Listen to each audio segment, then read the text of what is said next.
Hola a todos, mi nombre es Cristian Hernández Sánchez, alumno de la carrera de licenciatura en Derecho. Bienvenidos a todos a este video educativo de la materia de metodología de investigación. Hoy hablaremos de un tema fundamental en la investigación científica, las variables. Las variables son esenciales porque nos ayudan a estructurar nuestras investigaciones y a entender cómo ciertos elementos afectan a otros sin una comprensión clara de las variables, cómo sería posible realizar estudios rigurosos o sacar conclusiones significativas. Y para esto, acompáñenme a este recorrido para aprender qué son las variables, cuáles son sus tipos y cómo se utilizan en la investigación. Bueno, empezamos con el concepto de variables. Primero, definamos qué es una variable. La variable es cualquier característica, atributo o propiedad que puede cambiar o variar en una población o muestra. En otras palabras, una variable es algo que podemos observar, medir, estudiar. Por ejemplo, en un estudio sobre el impacto del ejercicio en la salud, las variables podrían ser, por ejemplo, el tiempo dedicado al ejercicio y los niveles de colesterol. Un gráfico sería, por ejemplo, un gráfico animado sería con altura, peso, género o edad, y de ahí podemos definir con esa, como sí, un gráfico en el cual podemos medir las variables. Existen varios tipos de variables. Clasificarlas correctamente es clave para diseñar una investigación efectiva y ahora veamos las principales. Variables dependientes.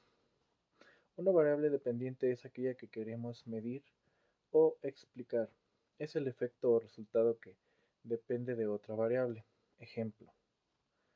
Pregunta. ¿Cómo afecta el número de horas de estudio al rendimiento académico? Una variable dependiente es el rendimiento académico. Entonces, las características es la que mide y su valor que cambia en función en otra variable.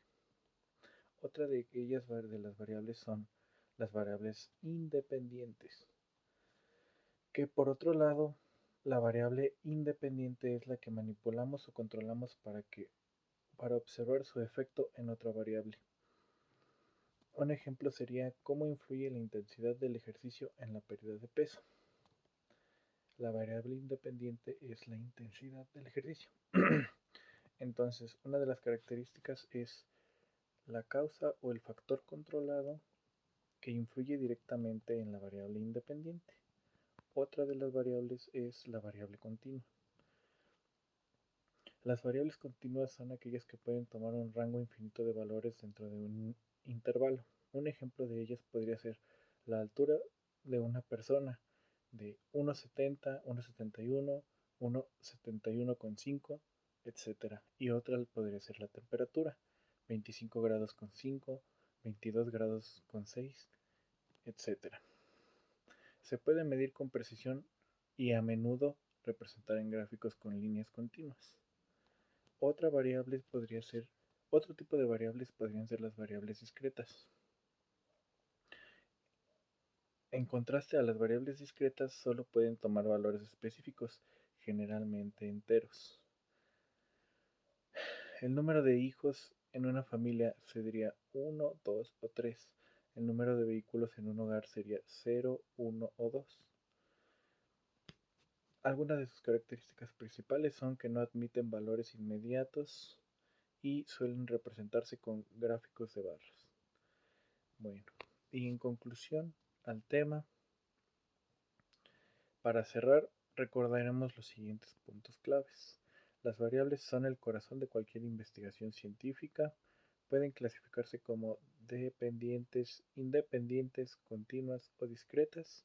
También identificarlas correctamente nos ayuda a diseñar experimentos más claros y efectivos. Comprender las variables nos permite formular preguntas científicas y responderlas con presentación. Bueno, espero que esta explicación les haya sido útil. Si tienen dudas o quieren más ejemplos,